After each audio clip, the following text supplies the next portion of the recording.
세계를 혼돈에 빠뜨린 트럼프 행정부의 관세 정책에 미국 법원이 제동을 걸었습니다.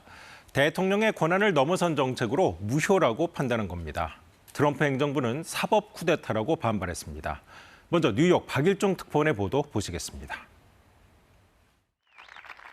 트럼프 대통령이 지난달 전 세계를 상대로 발표한 상호 관세는 물품을 수입해 팔아야 하는 미국 기업인들에겐 즉각적인 타격을 안겼습니다.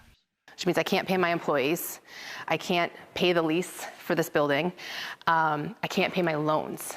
기업들과 뉴욕주 등 12개 주 정부가 트럼프 행정부를 상대로 소송을 냈고 법원은 이들의 손을 들어줬습니다.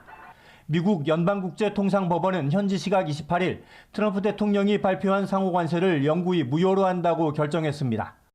트럼프가 국제비상경제권한법을 근거로 전 세계에 대한 관세와 보복 관세를 부과한 건 대통령의 권한을 초과해 위법하다는 겁니다. 또 트럼프는 미국의 무역 적자가 국가 비상사태를 조성했다고 했지만 법원은 적자는 이미 만성적인 문제라며 받아들이지 않았습니다.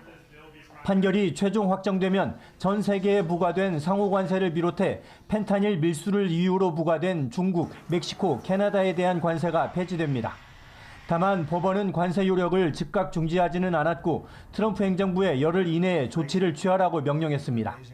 트럼프 행정부 측은 스티븐 밀러 백악관 부비서실장이 판결 직후 소셜미디어에 사법 쿠데타가 통제 불능 상태에 이르렀다고 썼고 즉각 항소했습니다.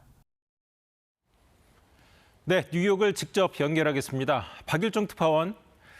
보니까 대상이 상호 관세인데 바로 중지되진 않았습니다. 앞으로 어떻게 되는 겁니까? 네, 이번 판결은 1심에 해당합니다. 항소심 이후에도 결국 연방대법원까지 오랜 기간 재판이 이어질 걸로 예상됩니다. 트럼프 행정부는 상호 관세를 무효로 한다는 1심 판결을 그대로 따라야 하는지부터 항소심 재판 때부터 다툴 것으로 보입니다. 네, 트럼프 행정부는 상호 관세를 지렛대로 해서 다른 나라들과 협상하고 있는데 아무래도 영향이 있겠죠. 네, 트럼프 행정부가 한국을 포함해 무역 상대국을 대상으로 진행해온 협상은 동력을 잃을 가능성이 큽니다. 무역 상대국들은 최종 재판 결과를 기다리며 협상을 미룰 가능성도 있습니다.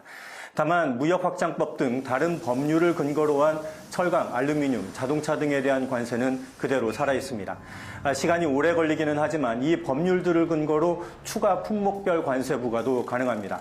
우리나라처럼 방위비 협상 등 무역과 다른 안건이 있는 경우라면 트럼프 행정부의 압박은 계속될 가능성이 높습니다. 지금까지 뉴욕에서 전해드렸습니다.